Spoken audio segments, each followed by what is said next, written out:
many of those vendors were themselves from North Africa and familiar with that tradition. So Hillel says, when I finish teaching my classes in Kabbalah at the Hebrew University, I go to Shu Machane Yehuda. It's the end of the day, and they all close up their little stalls, and they gather and they sit in a circle to meditate. And since I want to learn to meditate, right, this is the professor, the world authority about Kabbalah. He knows the texts. And I sit and I join them. He said, I sit down, and in a few minutes, he says, they're gone. They're gone. They're gone.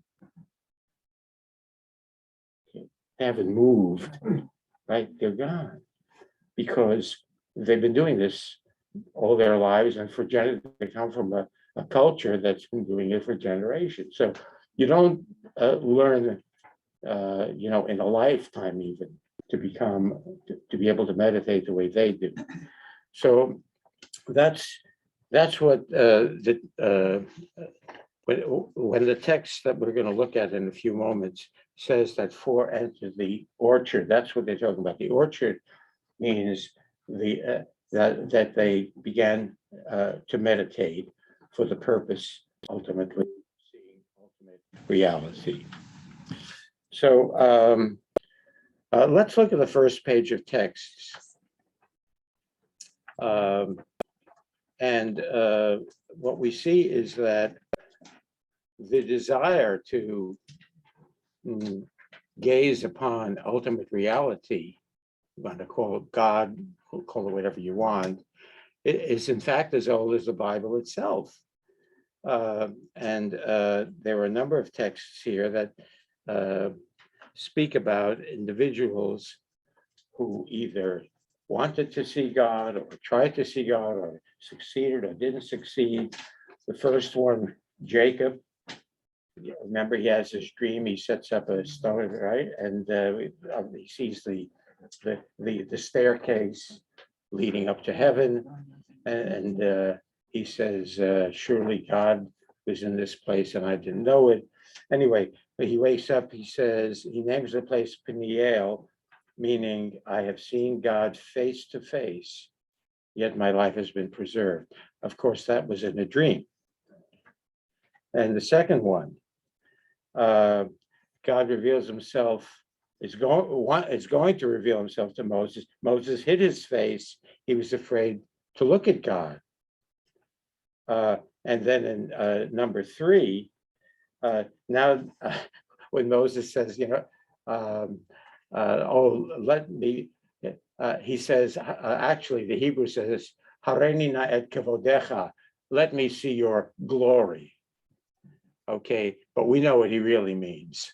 What he really means is let me see you, let me see your presence. He doesn't have the chutzpah to say that right out. And God says, can't, I'll make my goodness pass before you, etc. You cannot see my face, for no man may see me and live. And let's skip down to number 5. This isn't from the Bible, this is from the Babylonian Talmud. That Rabbi Ishmael ben Elisha says, I once entered the Holy of Holies to burn incense in the innermost sanctum, and I saw a Katriel Yah Adonai Tzvaot sitting on a high and lofty throne of compassion. He said to me, Ishmael, my son, bless me. God asks him to bless him. Ishmael was a priest, so he has the right to go into the Holy of Holies. I said to him, Master of the universe, may it be your will that your mercy conquer your anger, that your mercy overcome your sterner attributes, that you behave toward your children with the attribute of mercy, and that for their sake you go beyond the boundary of judgment. And he nodded to me. What does this come to teach us? Asked the rabbis. It teaches us never to underestimate the blessing offered by an ordinary person. Yeah, I was expecting it to end with, yeah. Okay, but they didn't address that. The question of wow. I mean, wow. Look, what does Shabbat Shalom Moshe? What does Maimonides in his 13 attributes of faith,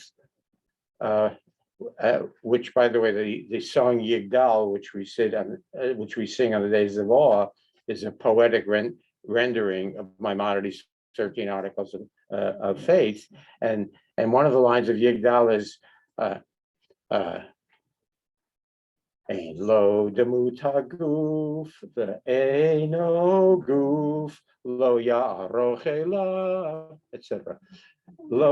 Ein lo demut haguf. He does not have the image of a body, ve'eino guf, and he is not a body. He is not corporeal. The notion that God is corporeal is so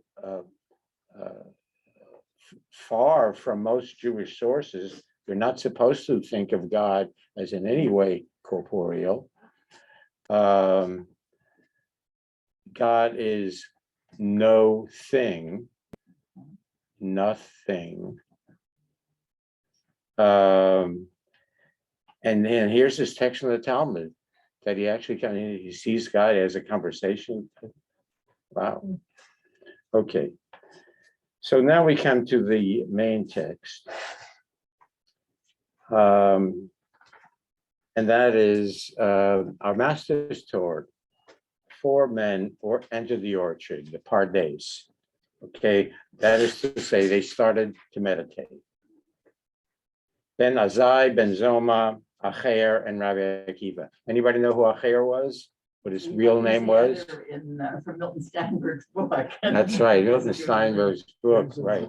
What was the name of it again? As a driven leaf. As a driven leaf, thank you. Okay, so his name was Elisha ben Abuya, and which is an interesting name because his father's name was Abuya, which is to say, oy va'avoy, woe, W-O-E. And he was the son of woe. And in fact, we'll see why he's called Acher. Acher means other. So Rabbi Akiva, who was the eldest of the 4, said to them, when you arrive at the slabs of pure transparent marble, that is to say, in the course of your meditation, you're going to take a journey. And when you arrive at the slabs, don't say water, water, okay, because they look like water, but they're not really water. In fact, nothing is really what it seems. For he who speaks falsehood shall not be established in my sight. Now, what happened? Ben Zoma, so Ben Zoma hates vamet. And though I translated here, he gazed isn't a good translation. Truly, he peeked. P-E-E-K-E-D. Okay, it's from Song of Songs. In Song of Songs, the woman says, my lover hates seats. My lover peeked through the lattice to see me. It's not I'm gazing, it's quick, quick, quick. You don't dare to look too long. So he gazed and died. Of him, scripture says, precious in the sight of the Lord is the death of his saints. Ben Zoma gazed, hates v'nifka. He went mad. He became demented. He went, whatever it was that he saw or didn't see, he went crazy. Of him, scripture says, have you found honey? Eat as much as enough for you, lest you be filled with it and vomited. Acher, katzatz banatiot, which literally means hacked away at the young saplings, which is interpreted, sometimes it's interpreted to mean that the young saplings being the children, the young children, or just beginning their study of Torah, and talk to the children and saying, why are you wasting your time doing this? Go play soccer. This is just a waste of. So he, but more often it's interpreted to mean that he hacked away at the saplings or the seedlings of faith. That is to say, he became a heretic. That is to say, he became acher, other. And only okay. Rabbi Akiva departed unhurt. Only Akiva nichnas v'shalom v'yatza v'shalom, entered in peace and departed in peace. Okay. Any questions or discussion or comments about this little piece of Talmud from Tractate Chagiga in the Babylonian Talmud? Yes, Judy. What do you think that Akiva, what did Akiva mean when he said, talked about the marble and the water? Well, what do you think he meant? I mean, what is it? He tells him, okay, he says, apparently, the mystical journey that these mystics undertook took a certain path. And apparently, Akiva must have taken this journey, at least part of the journey in the past, and he knew that they were going to see something at a certain point. And he wanted to safeguard them. Yes, Moshe. I have a question, actually. Akiva was considered to be the greatest of all the sages, right? Yeah, It's Yeah. really a question. Are the others three considered to be absolutely. There were, the top? Because it looks to me like this is a way to promote Akiva, even if you're a Marxist. I wasn't the one time in my life. Yeah, well, they're all highly regarded in the Talmud, including, by the way, Elisha ben Avuya, and one of the other Agadot, one of the other Talmudic legends about Elisha ben Avuya is that when he was born, his father, for his bris, his father had a party and invited all his colleagues, the rabbis. And in the midst of all whatever's going on, so two of the rabbis say, these folks are busy with their celebration, let's do our thing. So they sit together and they start to study Torah, talk about Torah. And all of a sudden, fire comes down from heaven and zigzags all around them. And Avuya comes over and says, gentlemen, you trying to burn my house down? And they say, oh, no, not at all. We were discussing verses of Torah, and from Torah to the prophets, and from the prophets to the writings. And the words were as happy as when they were first given at Sinai. And when they were first given at Sinai, they were given in fire. In other words, it's like another revelation again. Was happening. So these are the greats. You're right. Akiva is, if you have to say, number one, but they're 1A and 1B. Okay. Yeah. Any other comments about the Haggadah? What Is that yes, Stephanie? Why the prescription against looking at God? Would you say louder? Why the prescription of looking at God? You mean the prescribing that you're not supposed to look at? Well, that's a good question. Let's save the question till after we've discussed this material. Okay. Would you like to look at God? Yeah. Yeah, I wouldn't. I would give anything not to have to look at God. Why? Well, let's see. Okay. Okay, so the great poet of the Hebrew National Renaissance, Chaim Nachman Bialik, who died in the 30s, who had studied at the great yeshiva of Volozhin, and then moved to before it became the state, of course, moved to the Yishuv, the Jewish settlement in Palestine.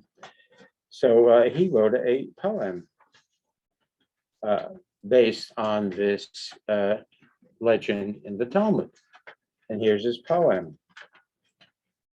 And note, if you will, which words get repeated again and again, or which word gets repeated again and again. Would someone be willing to read the entire poem for us aloud in English? Thank you, Judy. He entered the orchard's secret places, torch in hand, resolved to gain the orchard's 50 gates. Oh, forgive me for interrupting. Up at the top of the page, 50 gates of understanding were created in the world, and all were given to Moses except the last one, which conceals the secret of divinity, from Tractate Rosh Hashanah.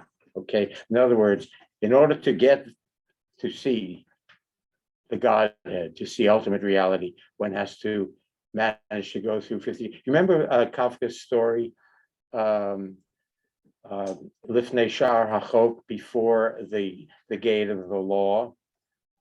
And you're nodding, you're familiar? Anyway, so there are all these gates, and this guy wants to go. I mean, that's, of course, his story is based on this idea. Wants to, but he's warned that there are these terrifying gatekeepers at each gate, and they're worse, you know. So he sits and he waits outside the first gate, hoping that eventually they'll let him in. And he waits and he waits and waits, and finally he just dies there. He never even goes through the first gate, let alone the 50 gates. Does the last gate align with Moses not being able to go into the Yes. promised land? Well, that's interesting. I never thought about that. That Moses isn't allowed to enter the promised land. I don't know the answer, but it's it's very much a part of the tradition that Moses has access to 49. Okay, in the rabbinic imagination, the Torah doesn't say anything about that. Yeah, you want to start again, Judy? Thanks. He gazed and died. He entered the orchard's secret places, torch in hand, resolved to gain the orchard's 50 gates, its lower paths all beset with fathomless depths and towering heights, and fiery swords at the gates, and serpents lying in ambush. But he passed unscathed through them all, leaping over serpents and crawling under swords. Now, all of the footnote marks there, I would encourage you to have a look at those footnotes, because Bialik is quoting or alluding to all different sources, most of them within the Bible. You know, the crawling, who crawls in the Bible? On your belly shall you go, and dust shall you eat all the days of your life. Who? The serpent, right? Okay. So they're all allusions. Bialik uses all of this biblical material, which he assumes, correctly for his time, that his Hebrew readers would be familiar with, that didn't need explanation. Go ahead. Toward the Holy of Holies he hurried, his torch before him. Why is he carrying a torch? Well, if he's carrying a torch, what must it mean? It's dark. It's dark. Okay. Bands of angels, awestruck, silently drew back. How audacious! Does he dare approach the 50th gate? He does. He enters the innermost secret places, where none has trod. Breaks through boundaries, not boundaries, a place of contradictions, bound together at their root. He breaks through and finds the straightest path, the crooked one, and turns into it, and turns onto it, and sometimes reaches somewhere, neither time nor place. That's not the end of the poem. It goes on. But Okay. I want to say, the poem is very difficult to translate because of all these contradictions. It's even difficult to understand in the Hebrew. Yeah, go ahead. Until he gains the end of light and darkness, the end of the abyss, unseen by mortal eyes. And the 50th gate, the last one, the concealed Godhead, how distant still. The torch flickers and fades, the roads confound, the paths diverge. But all passages to passages, but where the final gate, and where the very palace? Too weary is his body to break through, untrustworthy his sight, unprepared his spirit.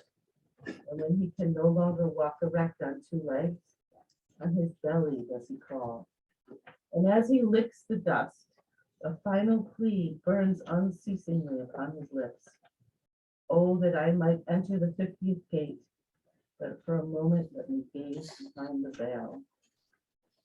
The prayer is granted, and before the flickering torch dies out, the 50th gate, encased in pure marble, appears ahead. His hand trembles, his eyes are struck with splendor. Did he knock? For a moment he hesitates, and suddenly rallies, stands up, and pounds. Then the torch gutters. The doors of the gate swing open, and he gazes. His body falls, pierced by a smoking ember, and sprawls on the threshold of nothingness. Thank you.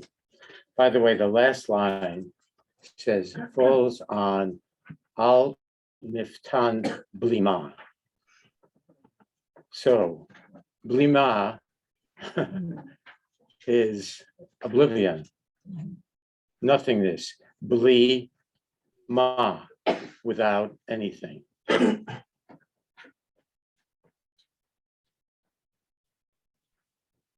So I translated nothing. I could have said oblivion, but any English word implies a certain interpretation of the poem. Okay, so Blima in modern Hebrew is different.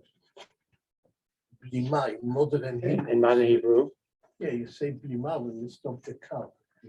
when you To stop, it's blima. Stop.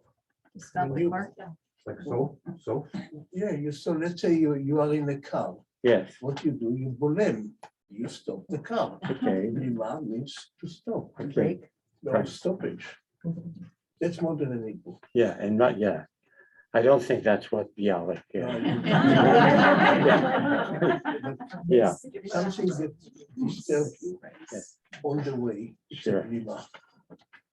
so what happens? Why a torch? Why does it need a torch? Why does the torch? What does the torch symbolize? Why does the torch flicker and eventually go out? And then when it says his body falls pierced by a smoking ember, that's the torch. It's his torch that ultimately pierces his body. The end of truth. So is the torch truth? What do you usually use a torch for? To light the way. To pierce the darkness. To pierce the darkness, of course. But ultimately, I mean, it gets him to the 50th gate, but then when he gets there, it goes out. So his light, his knowledge is extinguished, is sufficient. One would think that he'd want to hold that torch to see what there is to see beyond the 50th gate. The torch is a tool to be able to see better. And it sounds to me like when you get to the 50th gate, it's no longer the correct tool. It's not helpful. Okay, good. Or could it also be that he no longer needs, It's no longer no what? longer needs to go further? Well, except he dies there. But maybe that's what's supposed to happen. Yeah. Maybe that's what's supposed to happen because he's done his journey. Okay, that's a possibility, Gail. Well, it reminds me, the whole poem reminds me of the idea of a test or an ordeal.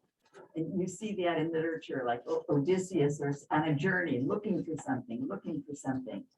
And at the end, there is nothing, searching for the meaning of life and then finding nothing. So, yeah, But it seems to me that no one's allowed to get to the 50th gate unless you're dead. And when you're dead, you can see the truth, the final truth. it's a possibility. How do you define the infinite? I mean, that's the whole point. There are, it's overwhelming. If you can define the infinite, then it's not infinite. Exactly. That's the reason why we're forbidden to have or even imagine an image of God, because the moment you've reduced that which is infinite to something finite, whatever your image is, and that's idolatry. Yeah.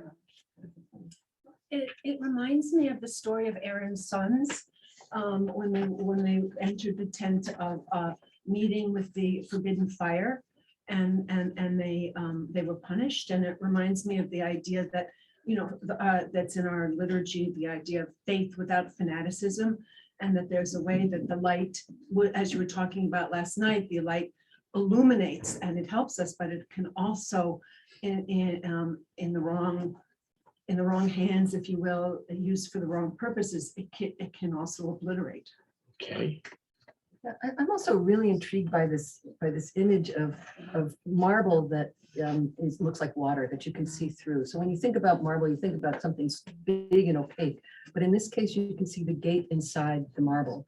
And so Everything appears to be something and turns out to be, yeah, different. yes. The nature of torch is that it will eventually Burn up. burn out and become an ember. So your light, your learning, your knowledge will only take you so far. This is opposed to the snare that continued to burn and never became an ember. To what that can be? The snare boil. The bush. Oh, the snow, the burning bush. burning Yeah, bush. yeah. So when he took the torch, he knew that eventually the torch will die out. So what do you think has happened at the end of this poem? Remember, his goal was to see the Godhead. Rabbi, we have a question from somebody on Yeah. Zoom. Marilyn, go Yeah, ahead. wait, Oh, wait 1 minute. let me just see if there are responses. What do you think that the one who is making this mystical journey, what do you think has happened at the end? Has he seen? And if so, what has he seen, or what has he not seen? What do you think has happened? Is this a positive ending or not? I think it's interesting that he goes from being erect to crawling on the ground. Mhm. And to me, I have this feeling that it's natural. It's his quest, but it's something natural about it, makes him feel like it's not a bad thing. Okay, What it looks like to me is that he gets to the gate, which is further than, he's got, that it's conceivable before. And he says, well, if I can't go in, at least let me see it. And he's allowed to see it. and he but dies. That's where he dies. So it's sort of like Moses not being able to enter the land. He can see Okay. it, but he can't go in. All right, Rabbi Sarada, I'm not sure he dies. His body dies. his body dies. I'm serious, right? All right, That is the word goof in Hebrew? What's the word in Hebrew? Is it goof? no, Body- oh, I'm so sorry.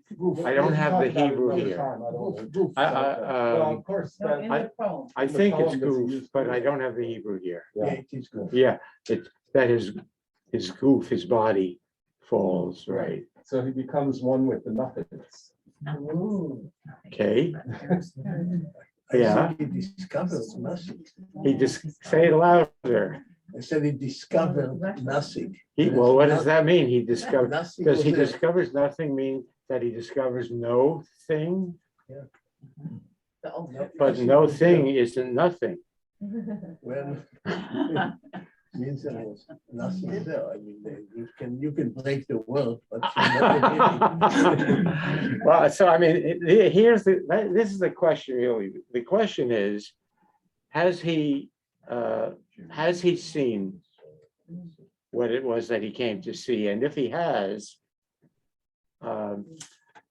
unlike Akiva, who entered the orchard in peace and departed in peace, if he has, why does he die?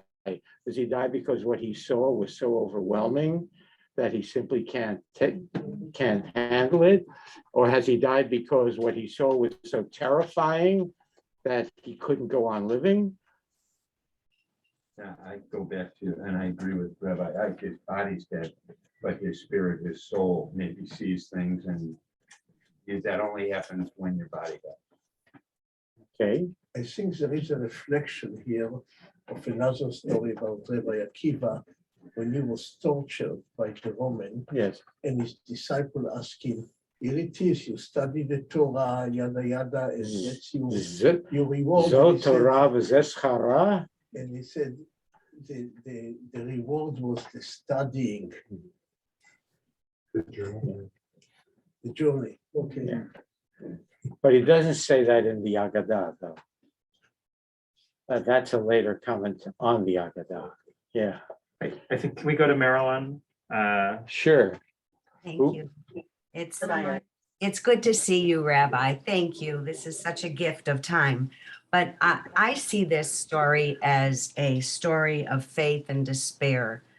And like Job, I see a lot of Job in this story. And when we talked about the 50 gates in tradition, is that not called the 50 gates of wisdom? And I think that each person, each one of us has to confront our lives. And this is a journey, not just a journey of going somewhere, but a journey of within. I think there's so much depth to this, and the light and the darkness is so compounded in this story and ties in last night with what you were talking about. Each one of us has to face the future. And I think there's just so much. This is like an onion with so many layers. We could do a whole year study on this. Okay, thank you, Marilyn. Well, let's see what some of, I'm curious if it's just a translation, but when they're talking about the original story, and it says Rabbi Akiva departed unhurt, is it shortened? I mean, does he get through it? He may just go in and out. He's not necessarily going to the 50 gates, or is that? well, I mean, the goal is to get Yeah. to and through the 50th gate. And it seems, if he can describe even what the gate looks like, it suggests perhaps that he has attained the 50th gate.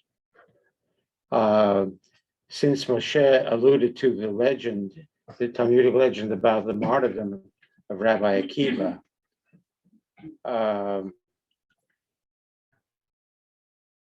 he's one of the 10 Asara Harogei HaMalchut, they're called the 10 great second century rabbis who were martyred by the Romans, and Akiva is one of them. And he's flayed alive. You know what that means? Mhm. And his students are gathered around and they see him, and they can't understand how he is not screaming out in pain. You know, he's reciting the Shema, and how can you keep your faith? He says, all my life I've recited the verse, V'ahavta Adonai Elohecha, b'chol levavcha, with all your heart, v'chol nafshecha, with your very being. And I always thought, if only I had the opportunity to offer God my very being. And now that I have the opportunity, shall I not take it? and his soul leads him on the word echad, the last word of the Shema. And then the angels confront God and they say, Zot Torah, Zeh Sechara. This is Torah and this is its reward. It goes on. God responds in a certain way, but Alicia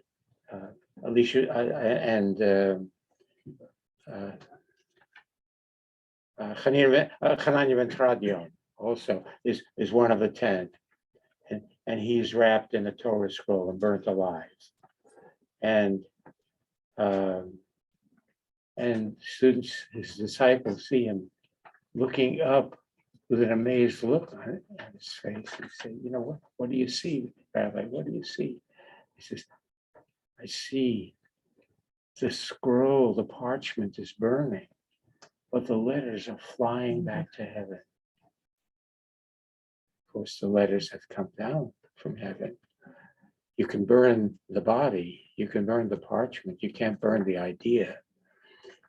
And the idea comes back from heaven every time we sit and study Torah. Anyway, let's see what some of the modern commentators have to say. Joanne. I just have a question. Who is the he in this poem? And does it matter? Well, I think that he is Ben Azai, the one who appeared and died. I suppose you could say it doesn't matter, but I think that that's his focus. I don't just think it, I know it from other things that Bialik has written about Ben Azai. Okay, page 4.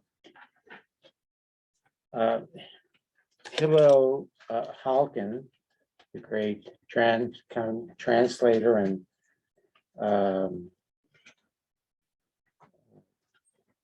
who translated, amongst other things, Bialik's essay Halacha v'Agadah, Law and Lore. The year Halacha and Agadah was published, he wrote a poem, his only one in all of 1917, Bialik, that is, based on a well-known midrash. Okay. Ballad-like, Bialik's poem tells of a seeker of truth who sets out, torch in hand, to traverse the 50 gates that lead to ultimate reality. At long last, exhausted by his lifelong quest, he arrives at the 50th. But Halkin doesn't suggest what happens there, what he sees or doesn't see. The gate swings open and his torch went out as he peered in. By its fag end, you know what the original meaning of fag was. Cigarette? That too, but an ember, when homosexuals were burnt at the stake and were called faggots. Okay, a faggot was something they used to light a fire. So it's the ember. Okay, a nothing, and collapsed and lay on nothing's rim. This is the same void as the "There's Nothing Here" of Bialik's poem Be'ir HaHarega, in the city of slaughter. The argument, says Halkin, of Halacha and Agadah is secular. It conceptualizes the two genres, law and lore, not as merely literary ones, but as categories of Jewish life, two different ways of apprehending and dealing with the world, one poetic and one practical, one free to soar and one earthbound, one expansive and one contracted. Together, they are the symbols, they are the systole and diastole of Jewish existence, or in Bialik's own image, the water and the ice, two manifestations of a unity that is most apparent in the moments of transition between them. Halacha is the crystallization, the final and necessary reduction of Agadah. Agadah is molten halacha. Joseph Dan, the late Joseph Dan of the Hebrew University, saw in the conclusion of the poem a tragic expression of the limitation of language in general and poetic language in particular, in its attempt to evaluate and to express the authenticity of sublime mystical experiences. I remember many, many years ago, a member of Solel, who is no longer alive, said to me, I hate poetry, Interesting. which I understand, it's slippery. Yeah. Yeah. All right, who's going to read what Baruch Kurzweil, the late Baruch, one of the greatest of the modern Hebrew Israeli literary critics? Someone read what Kurzweil had to say? Thank you, Karen. There's no doubt that in the poem, He Gazed and Died, Bialik summarizes his final position vis-a-vis the baggage of the Jewish tradition, and therefore the significance of the Talmudic passage from Tractate Rosh Hashanah, which deals with the limits of understanding and holiness that were revealed to Moses, father of the prophets, which underlies the very foundation of the poem. Which underlies the very foundation of the poem is crucial. 50 gates of understanding were created in the world, and all but one were given to Moses. Moses and his Torah are the foundation of Judaism. The 50th gate guards the mysteries of the source of authority of the Torah of Moses. Beyond it, the exclusive divine Sephirah, right. Bialik identifies the Sephirah of divine mysteries with the orchard discussed in Tractate Chagiga. It follows that penetrating into the orchard is a revelation of the ultimate mysteries of the Godhead. That's the goal of He. Answering the question. The outcome is clear, and with it, the whole faith religious structure of Judaism collapses. As the dying breath of the dilemma of the Jewish tradition, the poem He Gazed and Died leaves no doubt as to the poet's pessimistic view of anything related to the fate of Judaism. Again, as in most of Bialik's poetry, the subject of the ruin loss erupts in its full bloom and leaves no place for the current popular ideas about a Renaissance. Well, okay, and Baruch Kurzweil is pretty pessimistic. Yeah. well, except if you read Bialik's poetry, for example, he has many, many poems. For example, Al Saf Beit Hamidrash, on the threshold of the house of study, where he talks about, leaving the house of study, or Lifnei Aron Hasfarim, before the book, standing before the bookcase, or what's the one, Moshe? Kulam Nasah Ruach, Kulam Sachafa Or. But do you remember the title of it? Yeah, yes, right. Anyway, so he has many, many poems in which he talks, in the poem, the title of which I can't remember, he talks about how Kulam Nasah Ruach, the wind carried all of them off. Kulam Sachaf Haor, the light swept all of them away. Well, the Ruach, the wind, is in fact the spirit, the new spirit of the times, the spirit of enlightenment. And the Or, the light, is again the light of enlightenment, carried all of them away. Who is them? The students in the yeshiva, in the Beit HaMidrash. Va'ani, and I, Gozal Rach, a tender fledgling, remained under the broken left wing, or maybe it's the right wing, of the Shekhinah. The Shekhinah is the mother bird here, okay? And he talks, they're all gone. I mean, he's talking about what has happened to the Judaism of his time. Secularization has caused the students, they've seen a new light now, a new spirit, okay? And they find the walls of the yeshiva too confining, the walls of thought, the 4 L's of the Talmud, too confining, okay? And so, I mean, it's very sad. And he has many poems about this. He who grew up in the yeshiva of Volozhin, one of the 2 greatest of the Lithuanian yeshivas, okay? He's left that behind. You don't know at the end of this poem, is he going to leave or not? But it's pretty clear he's going to leave, because all the others have left, and the Shekhinah, whose wing is over her, over Al-Bana, over her son, Al-Yechidah, over her only one. Remember, Abraham, sacrifice your son, your only one, Isaac, etc. So it's clear that he's going to leave. In fact, he does leave as well. Gail. Where is he in Bialik at this time physically? It is he? He's not yet in, he's not in, he hasn't yet come to He's what? in Odessa. Yeah, he hasn't But come. He does come to Israel at some point. Yes, he does. Yeah, he comes, he lives in Tel Aviv. He forms, his home becomes a kind of a literary salon where fellow writers and poets gather on Shabbat afternoon for Oneg Shabbat, which doesn't mean cake and coffee, even though cake and coffee may be served. But the Oneg, the joy is not the cake and coffee. The joy is being able to share their poetry and their writing, etc. Yeah. So that's Bialik. I mean, you have to decide whether you accept Baruch Kurzweil's take on it. But I'd like to read one more poem with you, and that is a poem by Schiller called "The Veiled Image at Sais," which is a sacred site in ancient Egypt with its own priesthood. A youth, and by the way, it was clear that Bialik knew this poem.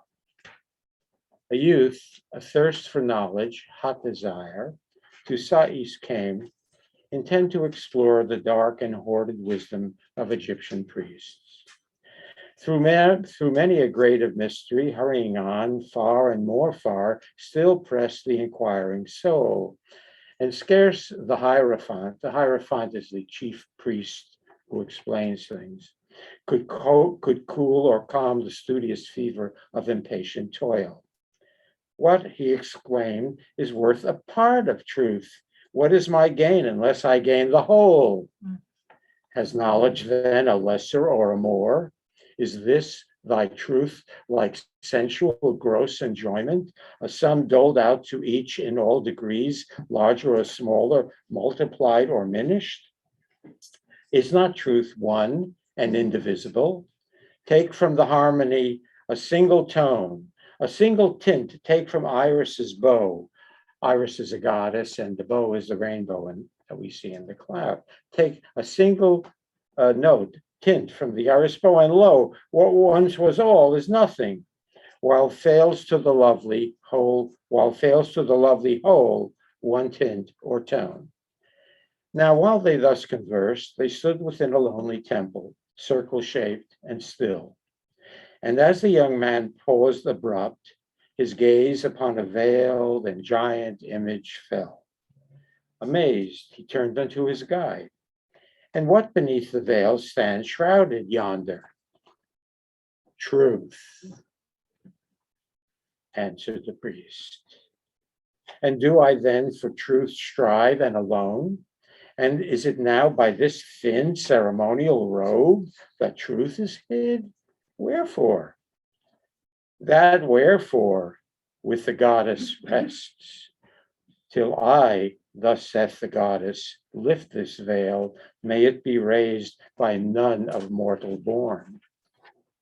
He who with guilty and unhallowed hand too soon profanes the holy and forbidden, he, says the goddess, well, he shall see the truth. A rare and strange oracle. And hast thou never lifted the veil? No, nor desired to raise. What? Nor desired? Were I shut out from truth by this slight barrier and command divine, broke on his speech the guide, far weightier, son, this airy gauze than thy conjectures dream, light to the touch, lead heavy to the conscience. The young man, thoughtful, turned him to his home, and the fierce fever of the wish to know robbed night of sleep. Upon his couch he rolled, at midnight rose resolved unto the shrine.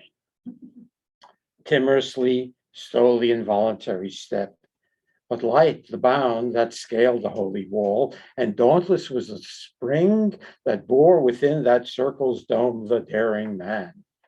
Now halts he, where the lifeless silence sleeps, in the embrace of mournful solitude. Silence unstirred, save by the hollow echo answering his tread along mysterious vaults.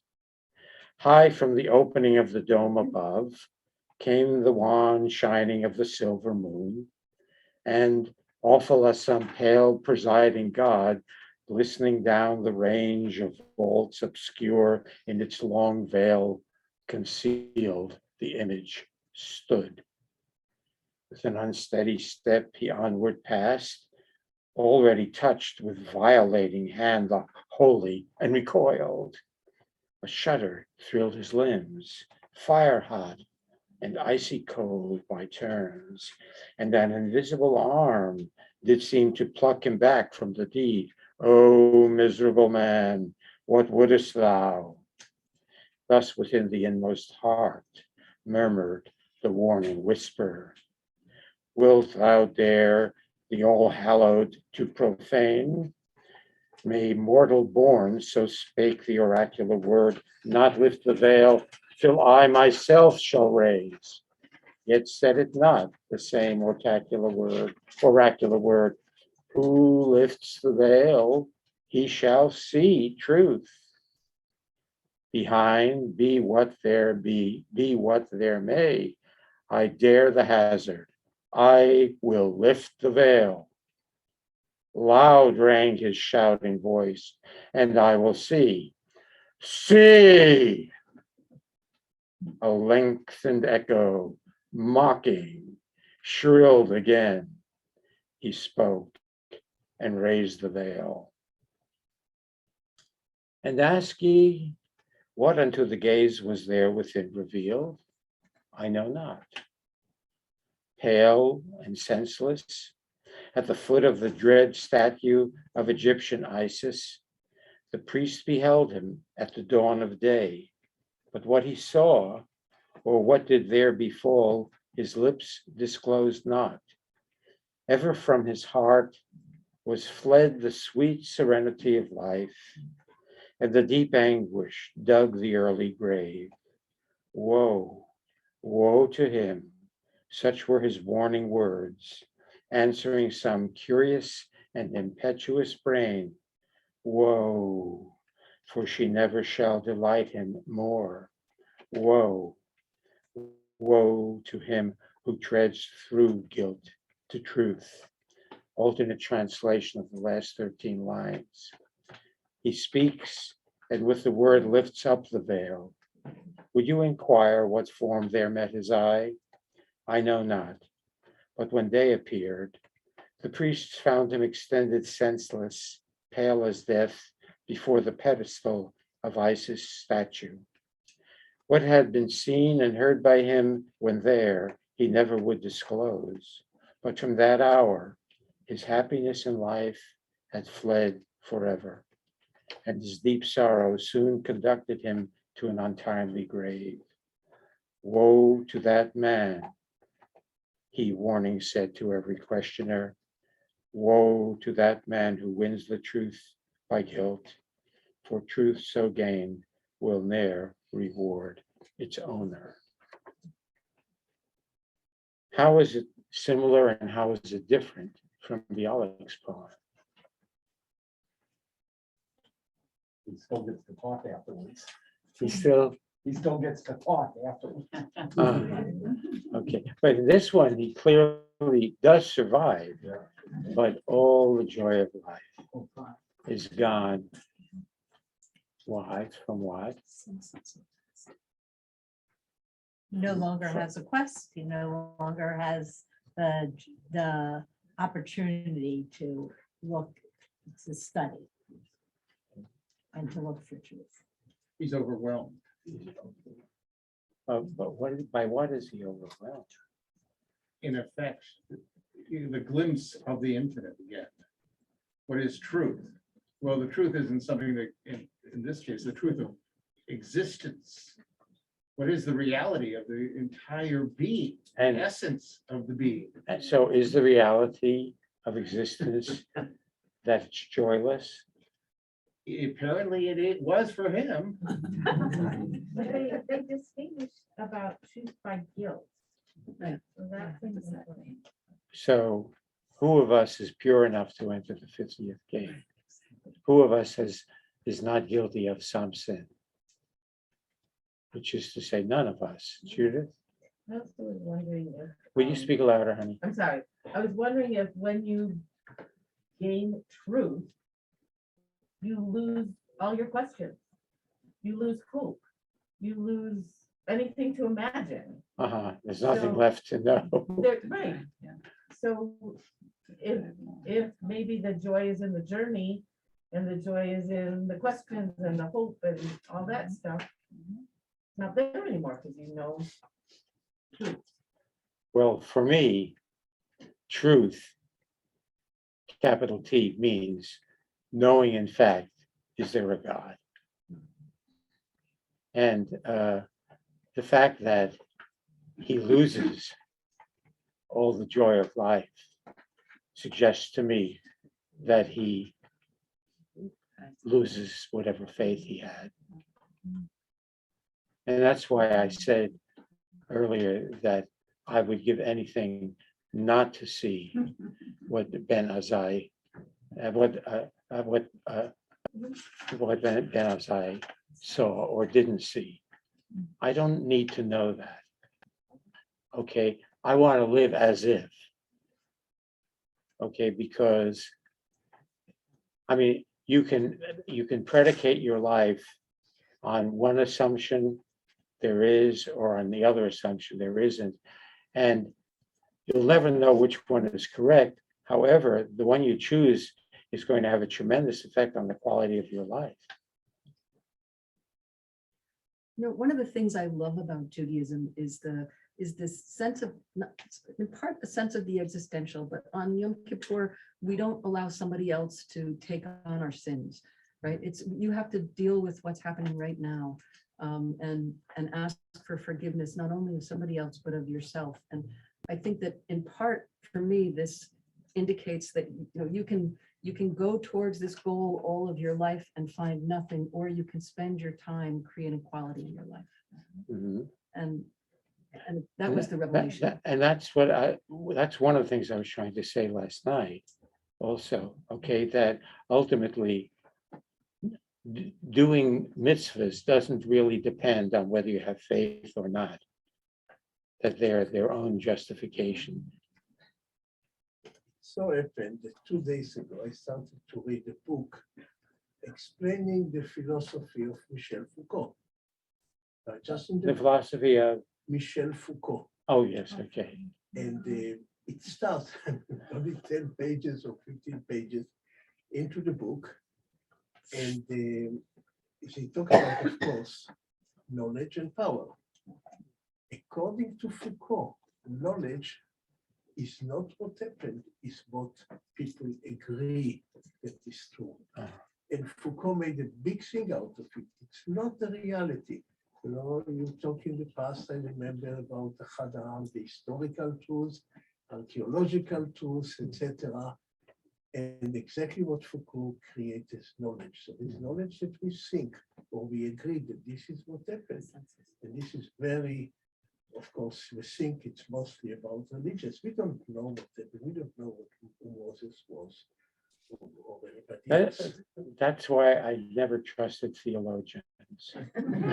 No, no, when someone tells me that he or she knows what God is or what God wants, well, how do you know that? I mean, you can say that's what you believe.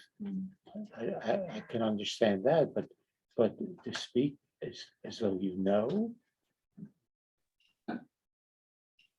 Rabbi, I think we'll go to Marilyn quickly. Sure. Yes, Rabbi, I wanted to ask you the similarity of the two poems.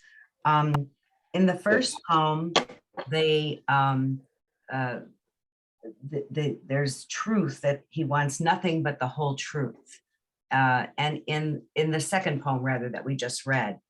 And in the first poem, the hero wants to know the meaning and the order and the existence of life. But at the end, they both lose faith at the recognition of the divine. And so is there not a similarity at the end of each of these two poems where I think there is. yes, and I the think in the first one, he's used more or less like a pawn, and he gives up because in Bialik's poem, he feels like he's being used in a way, and so he gives up faith, where in the second poem, the same, because there is no way to know the whole truth and nothing but the whole truth. And we shouldn't want to seek the truth and know the whole truth, because you always used to say in class, no matter how long you live, you'll never know everything. You'll never be able to see everything. You'll never be able to do everything. And that's what makes us human. We'll did I never. say that? I hope I did. Yeah, you did. I remember a lot of things you say, and I'm able to carry those and share them in the classes today. So I carry Thank you you. on my shoulders. Thank you, Marilyn. Thank you. Thank you for coming. I know the service with Rabbi Serrata starts in a few minutes, so we need to conclude now. But thank you for coming.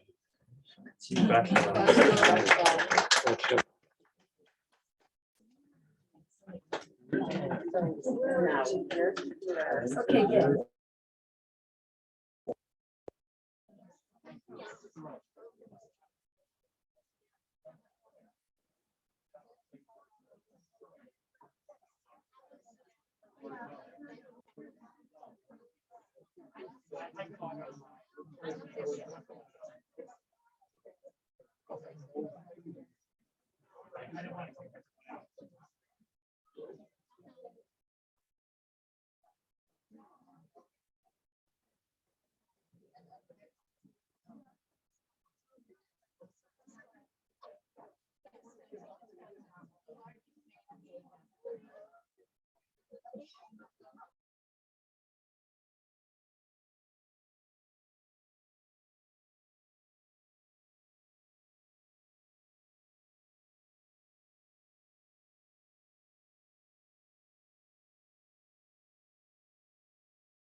Good morning, everybody. We're rolling the Torah and we should be ready to roll shortly. I know. So my question now is, wait a minute. If we had another computer, then it could be on Rabbi. Yeah, and just join this Zoom link. Thank you.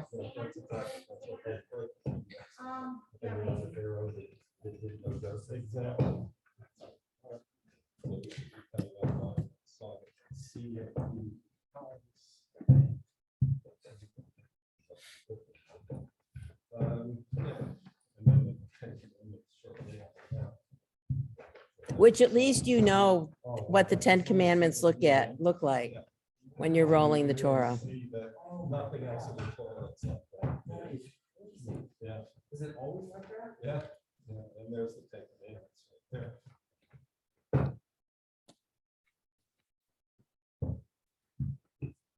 Also, while you're rolling, you can really see like the Hierophant. Yeah, well, I was seeing all the, Yeah, I was looking at the mechanics of sort of how it's glued together. But it's so. yeah, with animals too. I mean, everything that's done, the Torah is done intentionally. We never found the rollers. Okay, that was the beginning of Leviticus. So, little one. Yeah. This will be a one hundred. Oh, you usually do. Okay, this is my first short roll. It's just easier. Not that they're working. Yeah.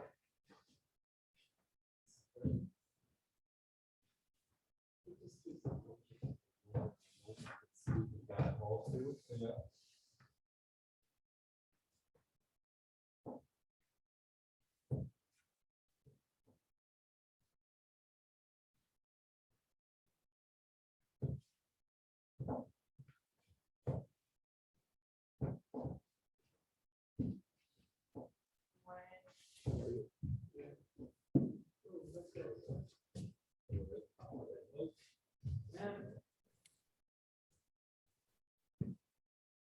Is anyone there?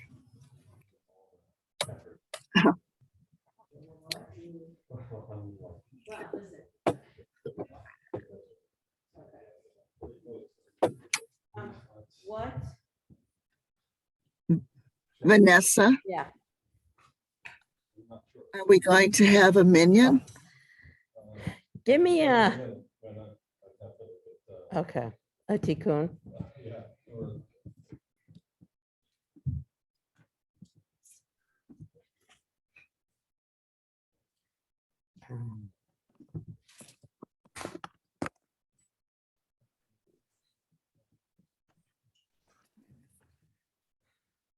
It's good to see you, Ross. Good to see you again.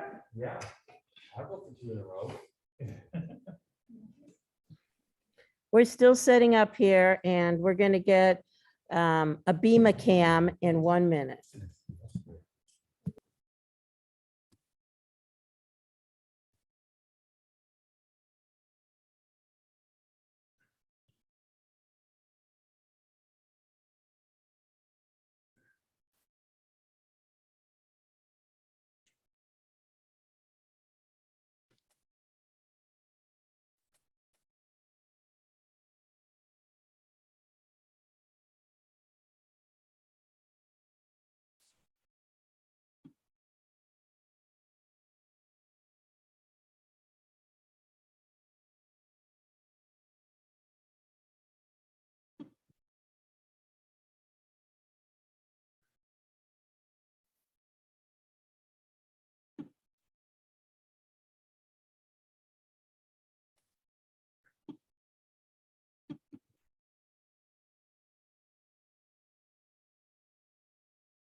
Can you hear me? Yes. Yes. Shabbat Shalom, Gersh. Shabbat shalom. Shabbat Shalom. Be a couple more minutes and then we'll be ready to go. Beautiful talent. Did you hear Yeah, I hear you. Vanessa?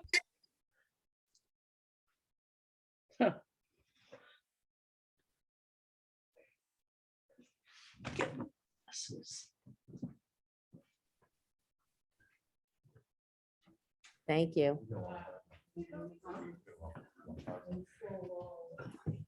So you're doing, yeah?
Oh, he's down here.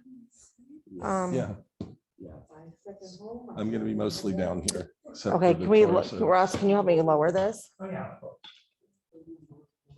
Rabbi, Yes, can you just say, can you hear me? can you hear me? Or- and the- Oh, wait, no, you have to make me a host. Or co-host, make me a co-host. We need to, But I do see, because I see Gersh is on. I think you are a co-host. Oh, I am a Yeah, co-host. Bruce is on. So they should be able to hear me. So I'll call on them for their. I can hear you. Okay, great. Can you hear me? Yes. Yes, yeah. Hey, terrific. So Gersh and Lila, when we get to your reading parts that you've been doing, oh, and I see Brenda too, if you want to Hi. read some from where you are, I hope you're feeling better. Oh, yeah, thank you. Good, good. I had a So- very mild case. Yeah, excellent. I'm glad to see you guys online, and there are some people here in the chapel with us. So, and this is our first time having Minyan in person and on Zoom, and our first time back in the chapel in more than 2 years. So, hey, so, yeah, Shehechianu, exactly. So we're going to start out this morning with the Shehechianu. We thank God for allowing us to share this moment together. Yeah. Baruch atah Adonai Eloheinu melech haolam, shehechianu v'kiyamanu v'higianu lazman hazeh. And those of you who are back after we were so rudely interrupted, as we heard last night at services, you know that we just sing together. So please join in and do that. And so we're going to start on page 74 with Ma Tovu. Ma Tovu, Lo Halecha Yaakov, Mishkenotecha Yisrael. Ma Tovu, Lo Halecha Yaakov, Mishkenotecha Yisrael. And at the top of page 77, we continue with the first blessing of the day, the blessing for our bodies. Blessed are you, Adonai, our God, sovereign of the universe. With divine wisdom, you have made our bodies, combining veins, arteries, and vital organs into a finely balanced network. Wondrous maker and sustainer of life, Were one of them to fail, how well we are aware, we would lack the strength to stand before you. Blessed are you, Adonai, source of our health and strength. Baruch atah Adonai, rofei chol basar u'mafli la'asrot. And having thanked God for our bodies, we turn to our second blessing of the day. We bless God for the gift of our soul, that ethereal thing we can't see or touch, and yet we know it's a miracle. And so we say these words on page 78 together. My God, the soul you have given me is pure. You created it, you shaped it, you breathed it into me, and you protect it within me. For as long as my soul is within me, I offer thanks to you, Adonai, my God and God of my ancestors, source of all creation, sovereign of all souls. Praised are you, Adonai, in whose hand is every living soul and the breath of humankind. Baruch atah Adonai, asher bi'ado nefesh kol hai, v'rach kol basar. And now continuing on page 80 with the blessings for the everyday miracles. The blessing that we woke up and opened our eyes, stretched our arms, got dressed, and made it here to be together for our minyan today. Baruch atah Adonai Eloheinu melech haolam, who has given the mind the ability to distinguish day from night. Baruch atah Adonai Eloheinu melech haolam, who opens the eyes of the blind. Baruch atah Adonai Eloheinu melech haolam, who frees the captive. Baruch atah Adonai Eloheinu melech haolam, who lifts up the fallen. Baruch atah Adonai Eloheinu melech haolam, who stretches the earth over the waters. Baruch atah Adonai Eloheinu melech haolam, who strengthens our steps. Baruch atah Adonai Eloheinu melech haolam, who clothes the naked.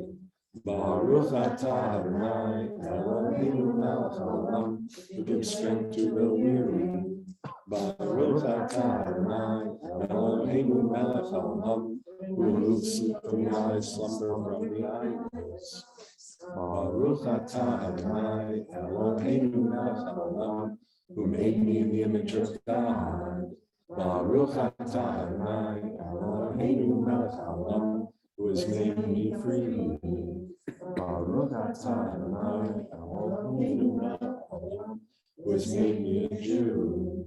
Baruch atah Adonai Eloheinu melech haolam, who girds Israel with strength.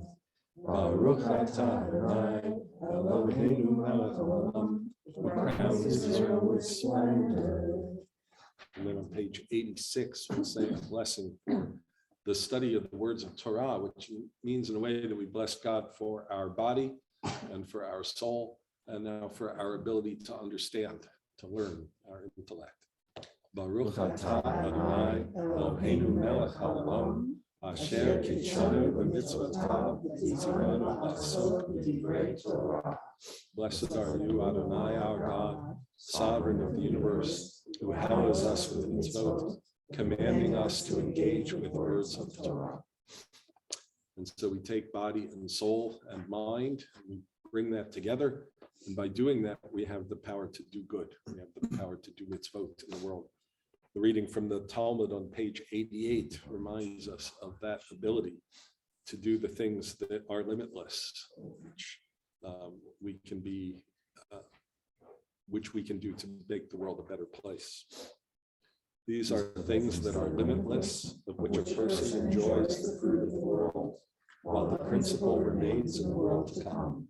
They are honoring one's father and mother, engaging in deeds of compassion, arriving early for study morning and evening, dealing graciously with guests, visiting the sick, providing for the wedding couple, accompanying the dead for burial, being devoted in prayer, and making peace among people. But the study of Torah encompasses them all.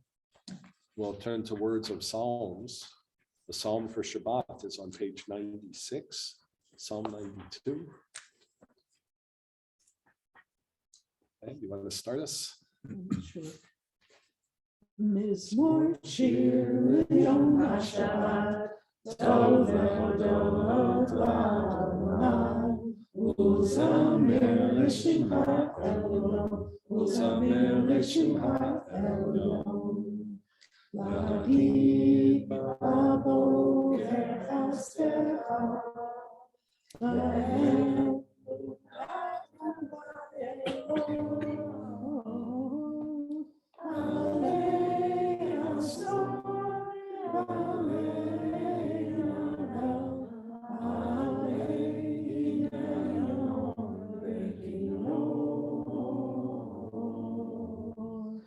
Mizmor shir yom hashabbat, tov ve'odot la'adonai, uzamer l'shimcha elyon, uzamer l'shimcha elyon. We'll turn to the last psalm in the book of Psalms. Psalm 150 is on page 100, and it really sums up the whole book of Psalms with that phrase, hallelujah, let us give thanks to God. And the last line, kol neshama hallelujah, let all that breathes praise God. With every breath, we praise Adonai. Hallelujah, hallelujah, hallelujah, hallelujah, hallelujah, hallelujah, El Mikdash, hallelujah, hallelujah, hallelujah, hallelujah.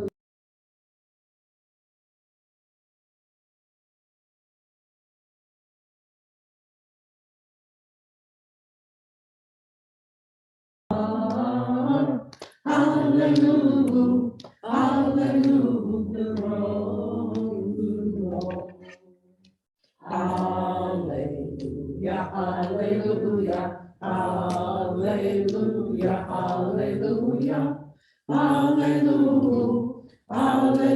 hallelujah, shofar, hallelujah, hallelujah, nail the keynote. Hallelujah, hallelujah, hallelujah, hallelujah, hallelujah, hallelujah, tov umachol, hallelujah, hallelujah, v'imenu God. Hallelujah, hallelujah, hallelujah, hallelujah, hallelujah, hallelujah, till shama, hallelujah, hallelujah, till trua, hallelujah, hallelujah, hallelujah, hallelujah, kol hashama techaleya, hallelujah,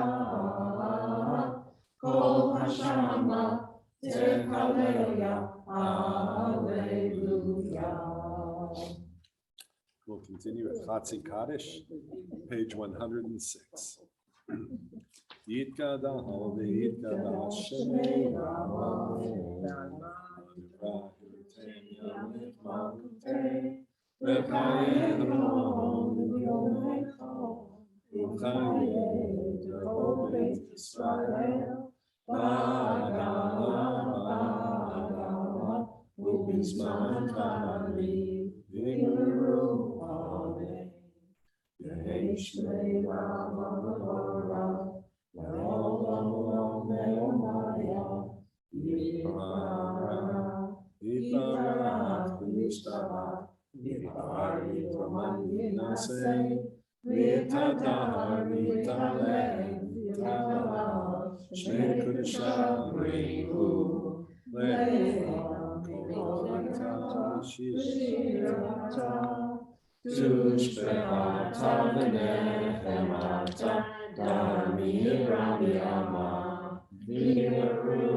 Hierophant, the call to worship, the Baruch, page 108. Let's give this a try. Brenda, would you unmute and lead us? Sure. Baruch Hu et Adonai HaMavorach. Baruch Baruch Adonai HaMavorach. Leolam Leolam Vaed. Page over. Baruch Atah Adonai Eloheinu Melech Olam. Yotzer Or Uvarei Choshech. Oseh Shalom Uvarei Et Hakol Hama'ir La'aretz. Ladarim Alecha Barachamim. Uvtuvo Machadesh B'chol Yom Tamid Ma'aseh Reshit. Ma Rabu Ma'asecha Adonai. Kulam B'chachma Asita. Ma'al Haaretz Kinyonecha. Titorach Adonai Eloheinu al Shevach Maaseh Yadecha Vi'al Ma'orei Or She'asita Yeferucha Selah. Or Kadesh.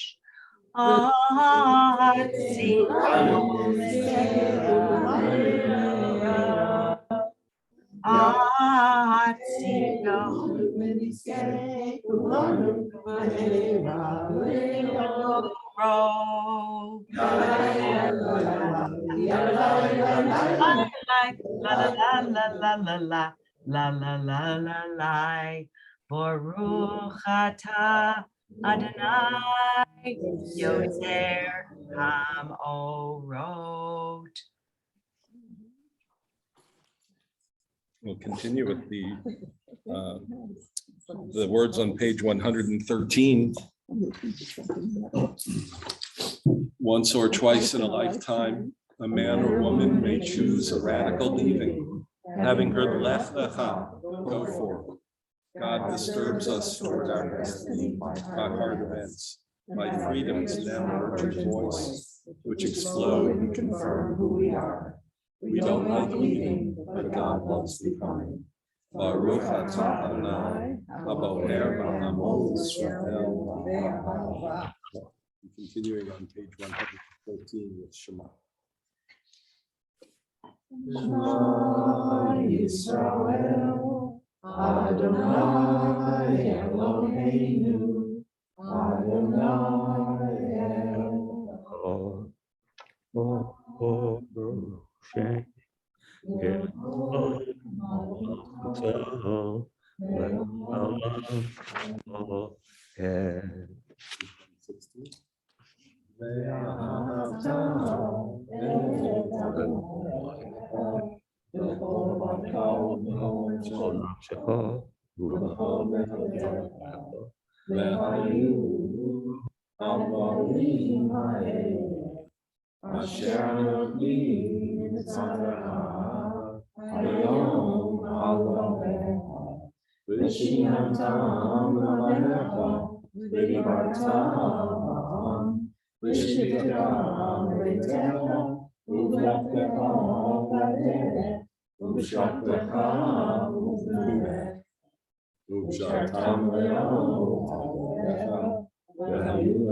Asher hotzeiti ehem me'eretz Mitzrayim v'yot lahem Elohim ani Adonai Elohim Adonai Elohim. Page 119. Gersh, would you like to unmute and lead us there? Mute. If people fall, can they not also rise? If they break away, can they not return? The stork in the sky knows when to migrate. The dove and the swallow know the season of return.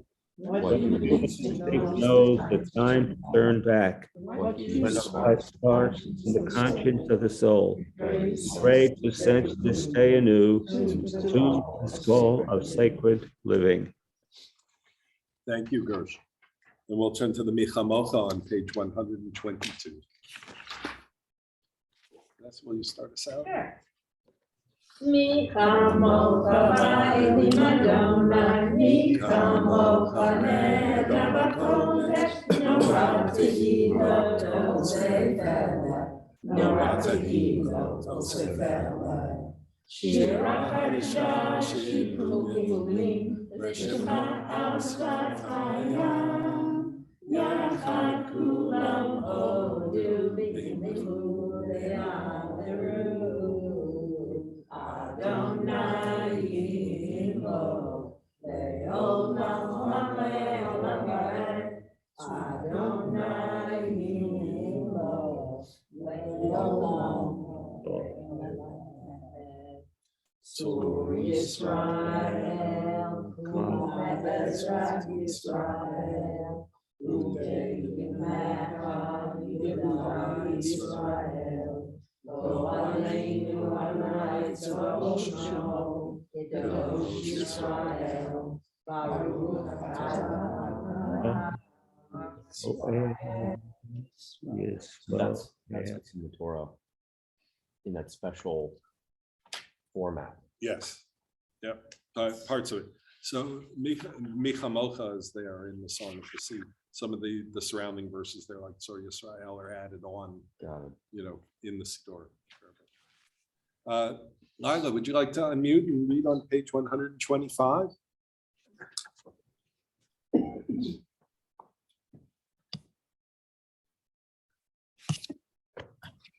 You're unmuted. Go ahead. Rabbi, Yes. I'm going to read the prayer on page 125. Great. Prayer invites God's presence to support spirits. God's will to prevail in our lives. Prayer may not bring water to parched fields, nor burn a broken bridge, nor rebuild a ruined city, but prayer can water an arid soul, mend a broken heart, and rebuild a weakened will. Thank you, Lila. We'll stand for Tefillah, which begins on page 124 and then continues on the even numbered pages. Adonai Sivatatita Uviam Tehillateka. Adonai, open up my lips that my mouth may declare your praise. Baruch atah Adonai, Eloheinu, Elohei Eloheinu, Elohei Abraham, Elohei Yitzchak, Elohei Yaakov, Elohei Sarah, Elohei Rivka, Elohei Rachel, Elohei Leah.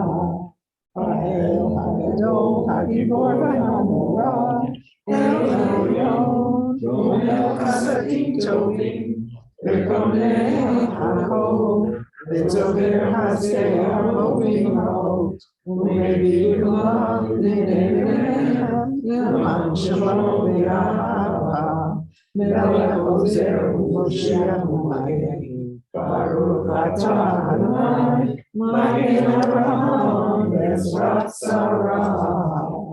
Atah Gibor Le'olam Adonai, Mechayel Ha'otah Shira, Morin Atah, Mechaker Chaim B'Chesed, Mechayel Meitim B'Rachamim Rabim, Somech Noflim V'Rofeh Cholim, U'Matir Asurim, U'Mekayem Emunato, L'Shenei Afar, Michamocha Ba'al Gerurot, U'Midol Melech, Melech Chaye, U'Matzmiach Yeshua, V'Ne'eman Atah V'Lo Hakol.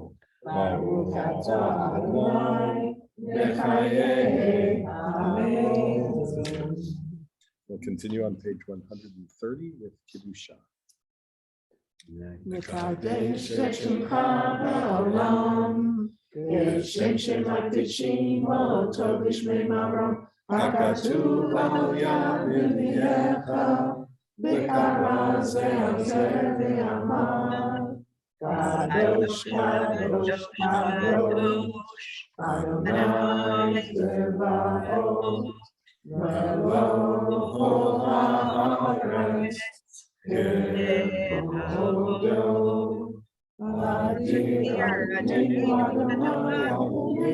אדיר שמך בכל הארץ, ברוך כבוד אדוני מקומו.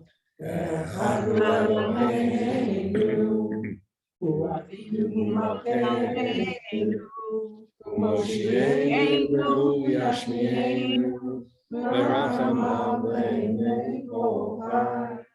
אני אדוני אלוהינו, ימלוך העולם, אלוהי ציון, לדור ודור.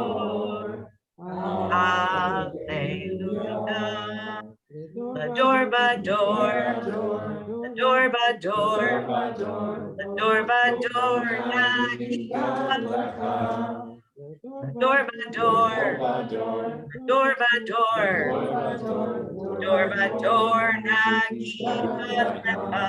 Yatzek Nitzakim, Shata Kanaktish, Hidushaka Naktish. Eloheinu Mikinu Mayamush Leolam Omed. Adore Bador, adore Bador, adore Bador, Nagi Ador Bador, adore Bador, adore Bador, Nagi Ador. Baruch atah Adonai, Ha'el HaKadosh. We'll continue at the top of page 135. We sanctify the Sabbath day. We offer thanks, O God, for this Shabbat, which unites us in faith and hope, for Shabbat holiness, which inspires sacred living, for Shabbat memories glowing even in darkness, for Shabbat peace, born of friendship and love. We offer thanks and blessings, of God. Baruch atah Adonai, mekadesh Shabbat. Page 136. Brenda, do you want to get us started? Sure. Ritzei Adonai Eloheinu, Le'amacha Yisrael, U'tefilacham B'achama Tekabel, U'tehi Ratzon Tamid Avodat Yisrael.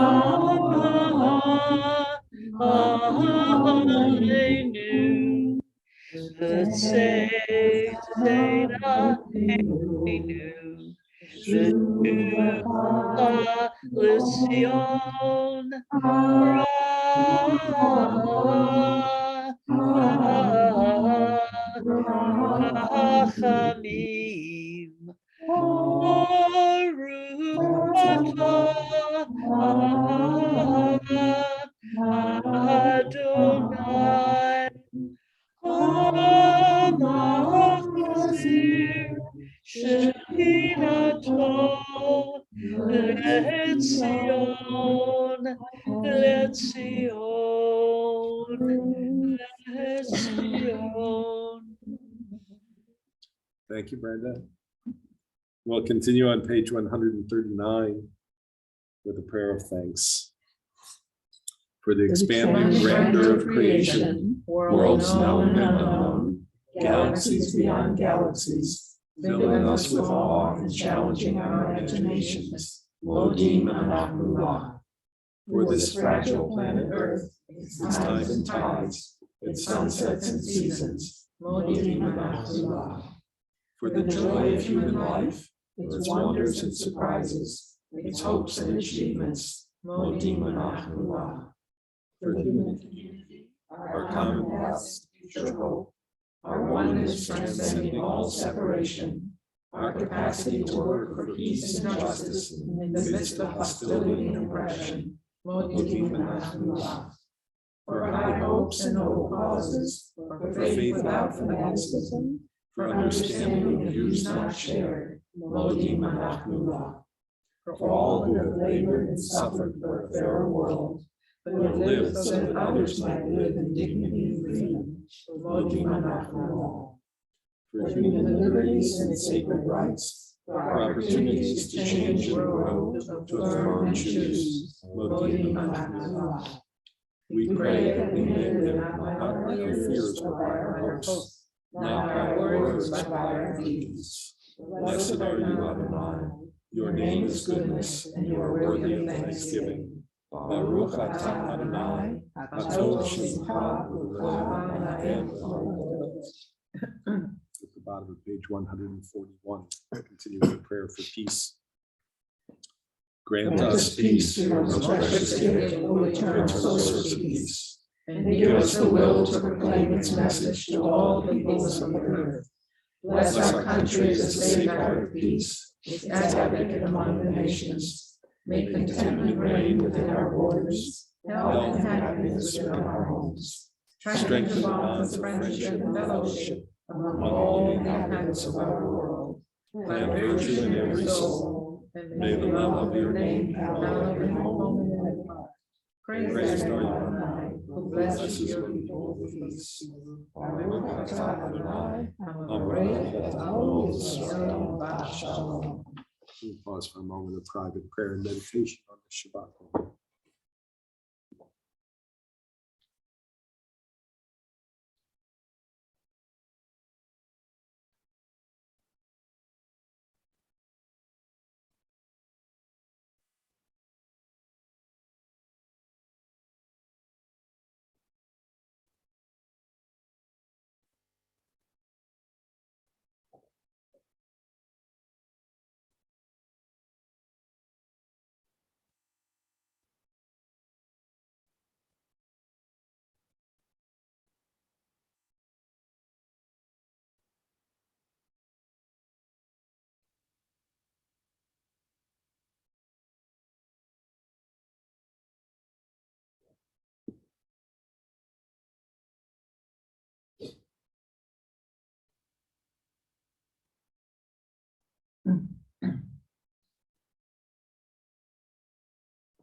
The bottom of page 142 is a prayer for peace. So say shalom.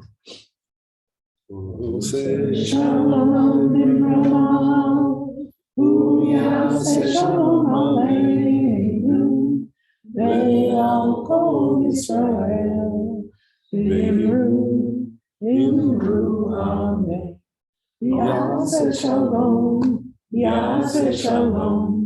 Shalom Aleinu, Yaakov Yisrael, Yaseh Shalom, Yaseh Shalom, Shalom Aleinu, Yaakov Yisrael. Rabbi Doak brought us a remarkable text this morning. I just throw out a question: why 49? Why 50? Right? Why 50 gates? Why not 42 gates, right? I mean, Doug Adams in his book Hitchhiker's Guide to the Galaxy poses the big question, life, universe, and everything to a supercomputer, and it comes out with the answer 42. Right? Maybe there should be 42 gates, right? Maybe there should be 57 gates, like Heinz has 57 sauces, you know? I mean, that's the secret of life, right? So why do you think? Why 50? Interesting during this coming of the Omer to think of that question. That's exactly right, right? I think so. I think that's exactly where that number comes from. The 49 days of the Omer and the 50th day is the day of revelation, right?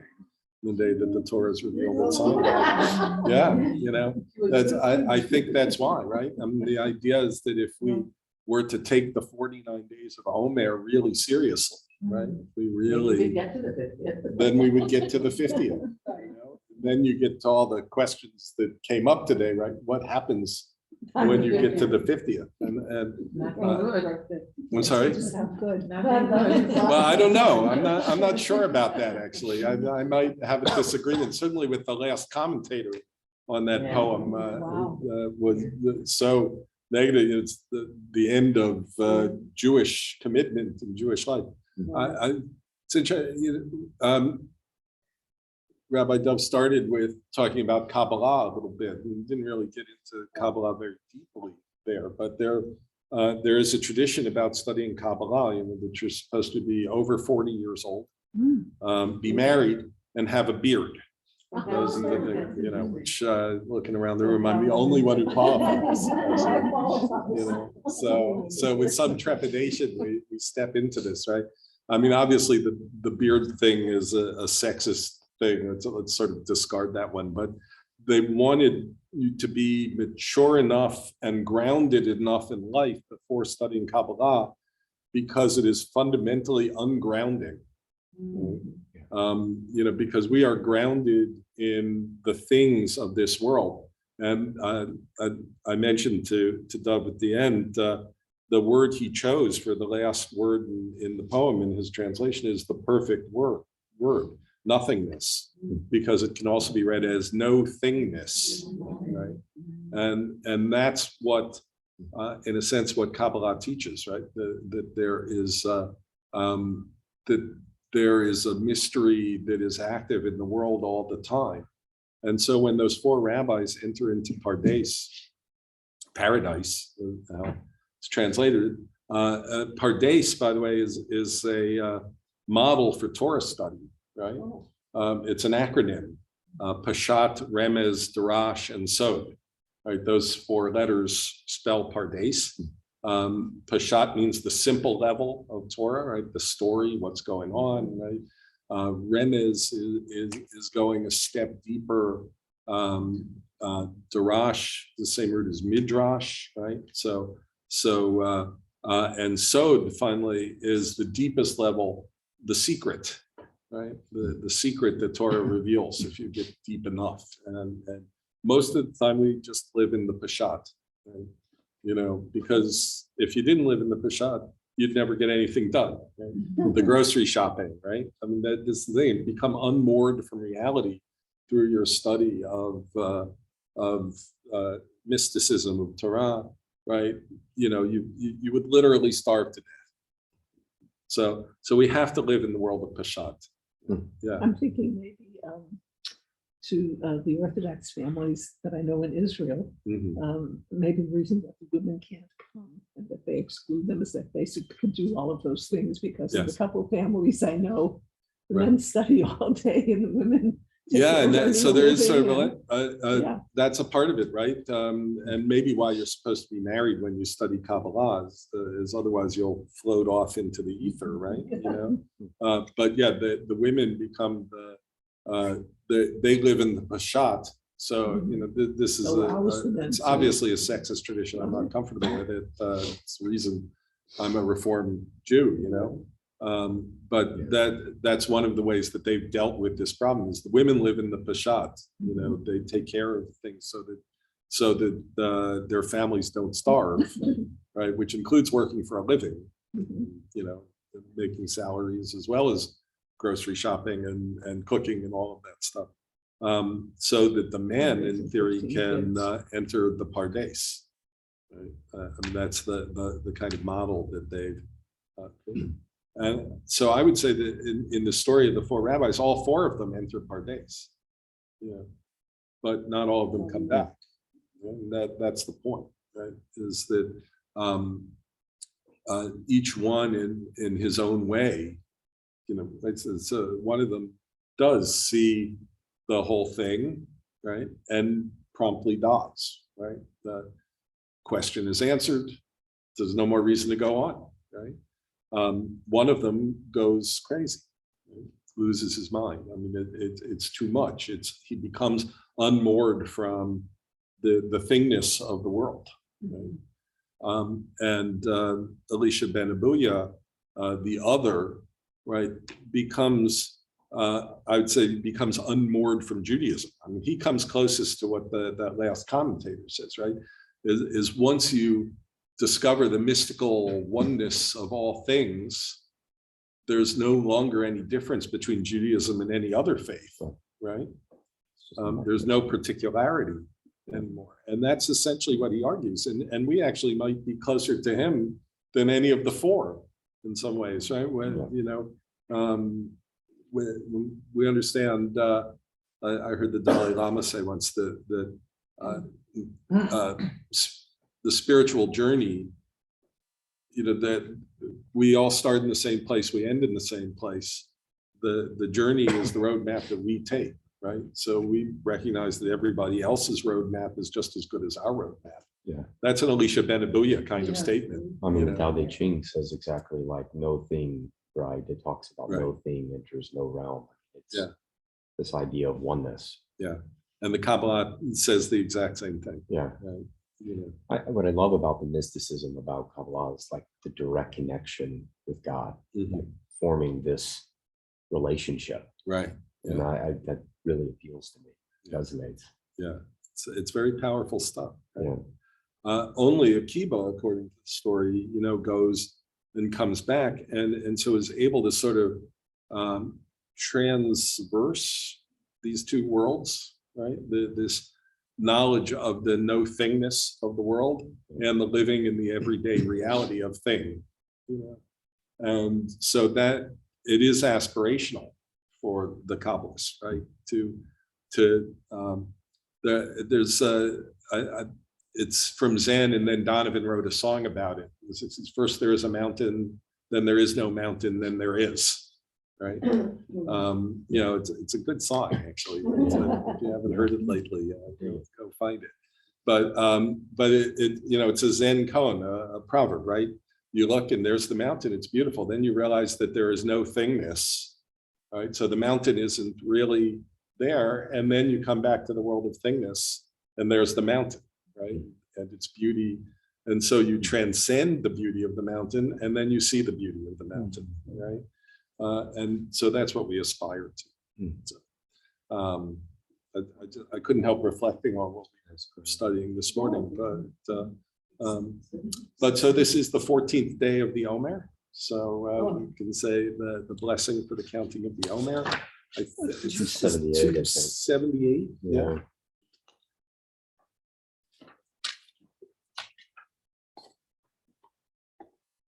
So the blessings right in the middle. I am ready to fulfill the mitzvah of counting the Omer.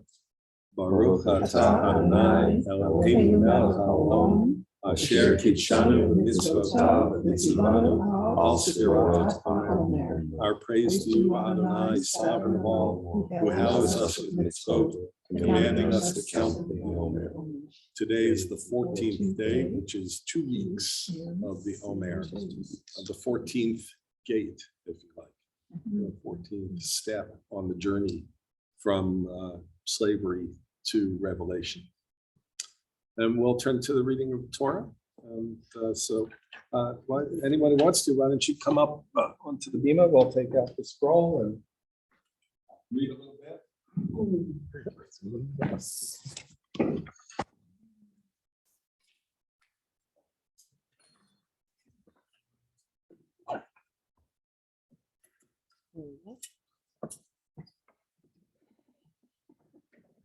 Missed being near the Torah.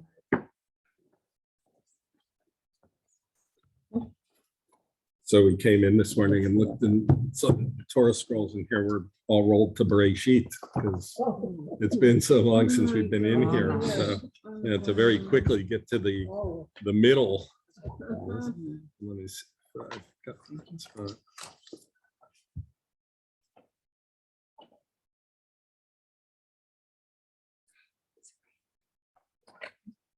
Sounds so nice. Yeah. Just this comforting pitter patter. I love it. It's That's the It's like we're in nature Chinese right now. symbol for peace. Yeah. Is water falling. on the-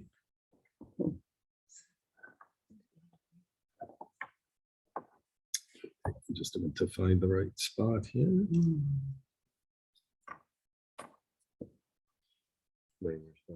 Yeah. To be watching the supporting.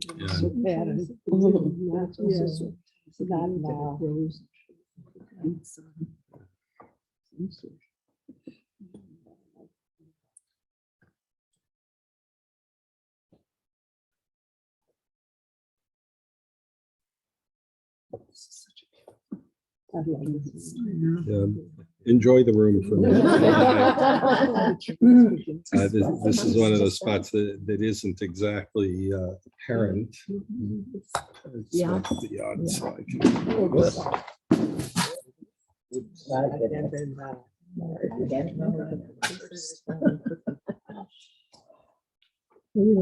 I'm looking for, this should be a lot of time. So verse 29. V'hayta lachem lekatamon.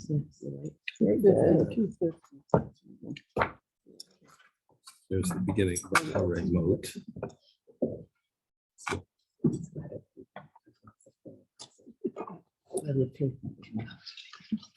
This is the passage, they're reading a different passage in Israel now, right? Right. Yes, So they are correct. which it would be easier if I just read the portion they're Exactly. reading in Israel. Oh, actually. yeah. So if And you it would want be to, we better, could do that. it would be better to do Kiddushim twice than Achrei Mot twice. That's my sense, right? So that's So let's go there.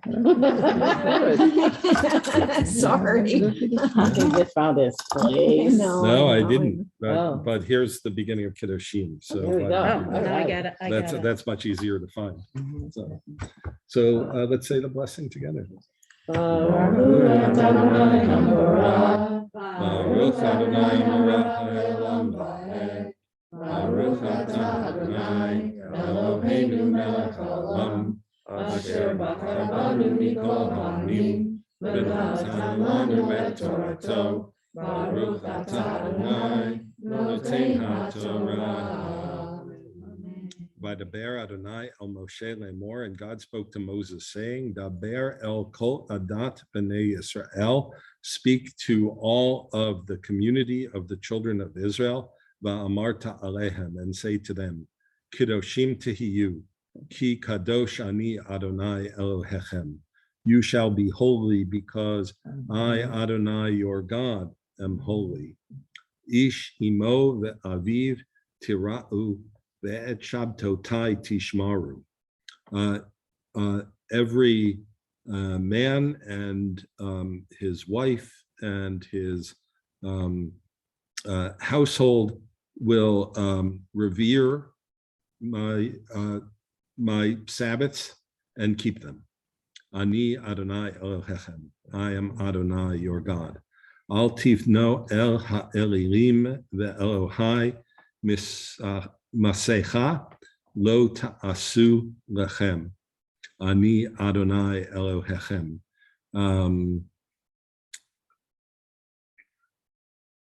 I am Adonai, your God. You shall have no other gods but me. You shall not worship them because I am Adonai, your God. V'ki tizbechu zevach shlamim la'Adonai lirtzonchem tov tovchahu b'yom zevavechem ya'achel mimacharat v'hanotar ad yom hashlishi be'esh yisaref. And when you make a sacrifice to me of the offering of shalom, of wholeness, of well-being before God, you shall put it on the altar on the day that it is to be sacrificed, and you shall eat from it up until the third day, and on the third day it shall be consumed in fire.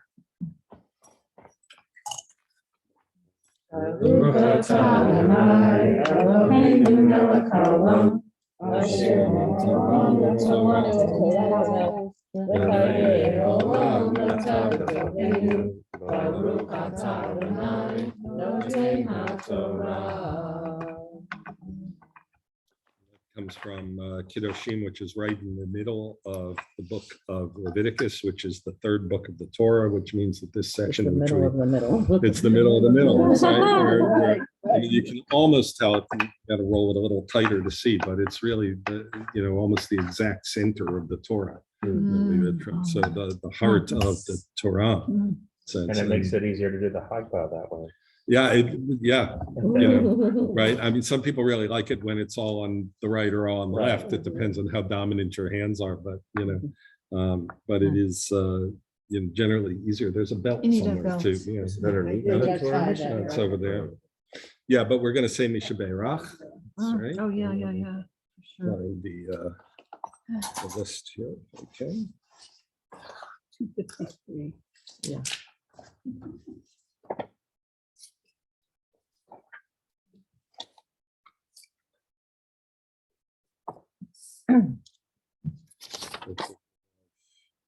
Ruth Abato, Ruvain Avraham Ben Mordechai Va'eda, Marty Aronson, Janet Buckstein, Mark Burka, Benjamin Chaim Ben Sarah Leah, Rory Cantor, Michael Dalbora, Shlomo David Levine Ben Hava, Michael Gold, Don Goldstein, Stuart Goodman, Jim Graham, Beth Greenberg, David Greenberg, Robbie Mauer Hartman, Julian Horwich, Rana Kramer, Sherry Levy, Marilyn Loesch, Michael Maller, Barry Marin, Jaleesa Matthews, Leah Moskoff, Enrique Neufeld, Noach Ben David, Linda Maram, James O'Neill, Rachel Yisrael Bachayim, Judy Rosenberg, Roberta Rosenfeld, Marty Rudow, Matt Sokolov, Marlene Sampson, Lois Shapiro, Michelle Slutsky, Sarah Batsheva, Laura Sauer, Deborah Sen, Jeff Slowick, Andrea Steinberger, Carrie Ullman, and Yochebed Chaya.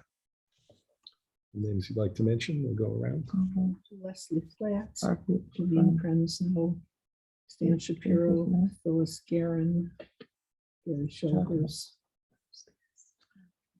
Ben Housen, Ralph Manuel.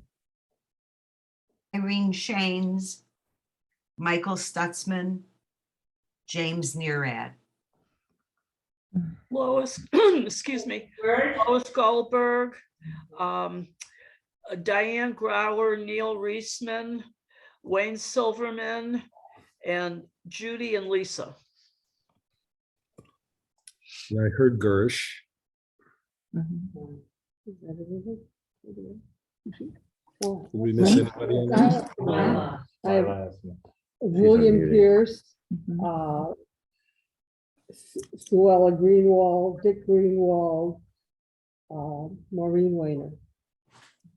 Nitsa Khan, Robert Baum, Gerald Friedkin, Shirley Ullman.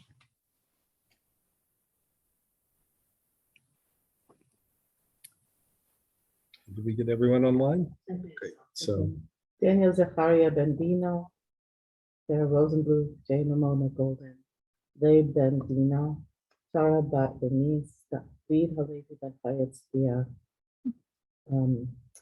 Alana Dor Adina Herman. Everyone mentioned by others. Renee Gorlick, Simon Gorlick.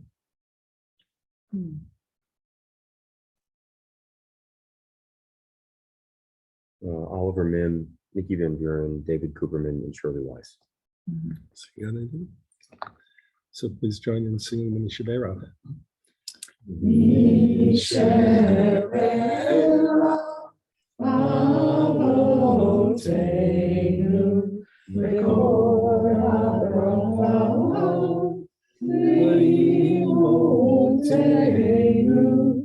May the source of strength, who bless the ones before us, help us find the courage to make our lives a blessing, and let us say, Amen.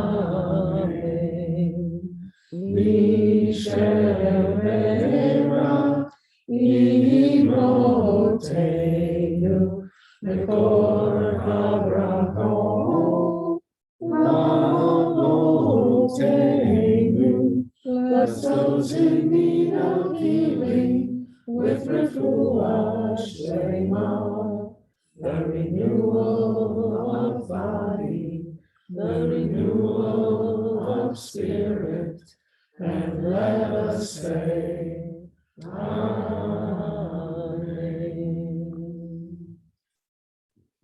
Return the Torah to the ark.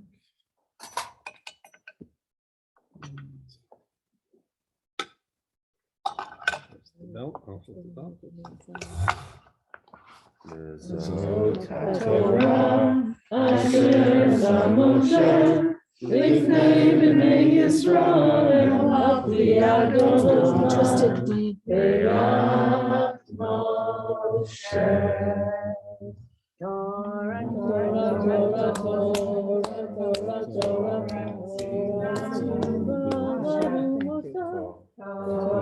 Torah, Torah, Torah, Torah, Simanu Moshe.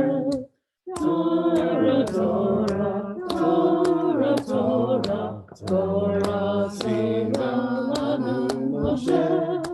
Torah, Torah, Torah, Torah, Torah, Simanu Moshe.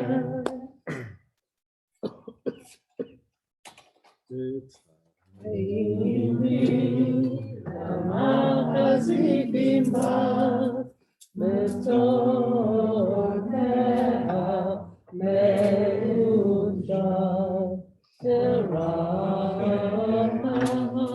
damei Noah levol tinoteha shalom Hashivenu Adonai Elaka benashuva Kadesh Kadesh Yameinu Kadesh Yameinu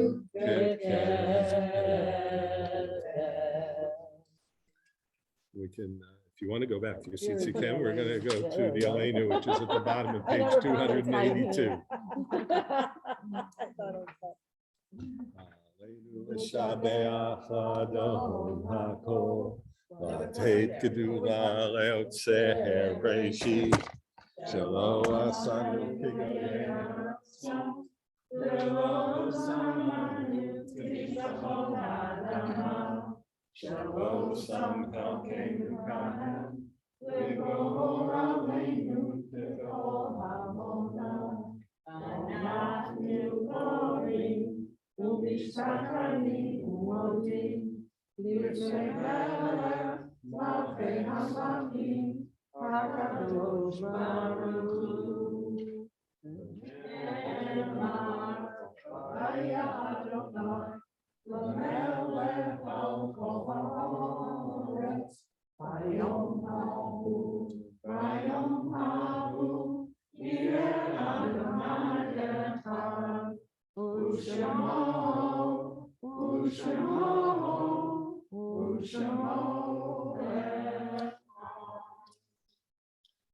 Our thoughts turn to those who are no longer with us. Those who are beyond the reach of our hands, but never beyond the reach of our hearts.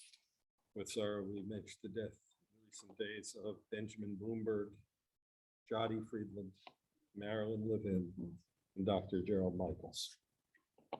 We remember the art sites this week of Reuben Applebaum, Mary Bierman, Nathan Biederman, Harry Beckenstein, Carol Broutman, Fred Cohen, Gordon Denberg, Kenneth Friedman, Shirley Goodman, Sinai Gorelick, Marilyn Heyman, Louis Van Haney, Robert Cass, Harry Krasno, Valis Lipner, Zoltan Lipner, Hortense Livingston, Harry Lurie, David Lyon, Ron Miller, Adam Charles Nelson, Robert Pritzker, Ken Rudman, Alvin Saper, Sandra Schulman, William Soberoff, Paul Stickler, Arthur J. Tronstein, Reba Turek, Alice Wieland, Robert Weil, Leonard Weiss, Anna Weiner, Lois Wing.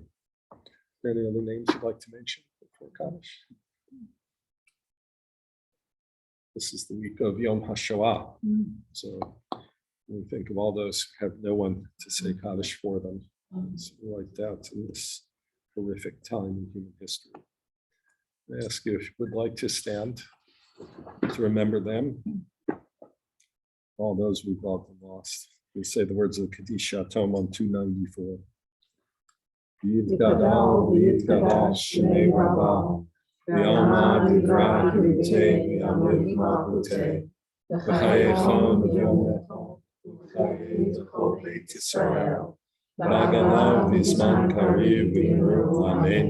Yehei Shnei Rabbah mevarach le'olam v'mei omai Yitbarach v'yishtabach v'yitba'ar v'yitramach v'yitaseh Vitadar, Vitale, Tabal, Shnei, B'Shal, B'Rikun, Le'elam, Ninkol, Birchata, V'Shirata, Tushbehata, V'Nehemata, Damiram, B'Alma, V'Imru, Amen. Yehei Shlomo, Rabba, V'Shmaya, V'Haim, Aleinu, B'Kol Yisrael, V'Imru, Amen. Usei Shalom, Nimrunav, Uyakasei Shalom, Aleinu, B'Kol Yisrael, Amen. Ross, do you have any announcements you'd like to make, or I mean, our scholar in residence continues, right? Like right now. I think we'll be welcoming Judith Taylor shortly Okay. to share some of her. Oh, it's not till noon? Okay. Not till noon, yeah. Okay, great. And then more tomorrow, of course. Right, Anything right. else? More tomorrow, clergy classes starting back up, Mooster on Friday, musical meditation with Cantor on Thursdays. If you need any links, let me know. And you could always bring in cereal boxes because we Yes. want to get to 1,225. So, yes. Friday, June 10th. So that's one box on the first day, 2 boxes on the second, 3 boxes on the third. If you total all that up, First plus last times and over 2. that's right. Oh, Yes. That's right. So, yes. so it's 50 Cantor. times 49 divided by 2, right? Right. So- 49 times 25. Put 14 more boxes on the Bima. I'm sorry? Someone Yes. yesterday put 14 more Right. boxes on the Bima. That's what happened. Yes. That's the daily offer. That's That's- yesterday's offer. Do, Yeah. Right. Oh. we're For not, last night we and don't today. count it at the end. No one goes back Well, up. I do. All Right? right. But some people are just a little more. I know, right. So that, as long as we can keep it in the form that it's in now, the Exactly. pyramid, you can also count the bottom row, or you can count the rows up, and it'll tell you what day of We've the. been studying this for years. We've been doing this for a while, so the problem is that when you get to a certain height, you can't keep building. Well, first of all, you run out of room on the bima. That's part of, we may have to move the chairs to be able to make enough. But yeah, it actually gets to be over your head, before it's done, and then We you haven't start done the worrying pyramid about it here. toppling. We don't know Yeah, how the- long we've done it yet, right? Here in this building, yeah. Right. I remember seeing it on your thing. when I Right, was outside. yeah, I yeah. just think it's a So, great, like, like this rain and the cereal. Right. I think it's so. It's a I love very, it. I love it. Assuming it's not an an exercise. 150 inches. Thank you. 12 feet. Yeah. it's a beautiful Yeah. visual metaphor for the Yeah, whole thing. and it's practical. Yeah. That's good. Back in Okay. Somebody said, well, it's kind of weird though that now you've got Jews building pyramids, but I did the pyramids were not built by Jews. So, but How many pennies? Closing song? Closing song, anybody have thoughts? Maya Fehayim? That seems like a good idea today. Give, anyone know the page number offhand? 330. 330. Well, also on page 10. Yeah, could be there too. Is it really? Yeah. Yeah. Oh, my God. So at the very bottom of the page. Right, how do you like that? Oh, you brought it up. Why don't you start? Oh, I think somebody that can carry a tune. probably Sure, should sure, start. Maya Maya. Shabbat Shalom. Maya Shabbat Shalom. Shabbat Shabbat Shalom. Shabbat Shabbat Shalom. Shabbat Shabbat Shalom. Shabbat Shalom. Adonai Oz Lamo Yutain Adonai Yevarechet Amo V'Kol Ha'olam B'Shalom. May God give strength to us, to our people, and to all people. May God bless us and all people with peace. Amen. Shabbat Shalom. Shabbat Shalom. To all those who joined us Shabbat remotely. Shalom. And if you'd like to participate in the Omer, you can always have cereal sent directly to the building. Some people do that. That works. But anyway, we love having you on Zoom. We loved having you here in the sanctuary. We're back, baby, we're back. Yeah, I hope so. Bye-bye. Shabbat Shalom. Shabbat Shalom.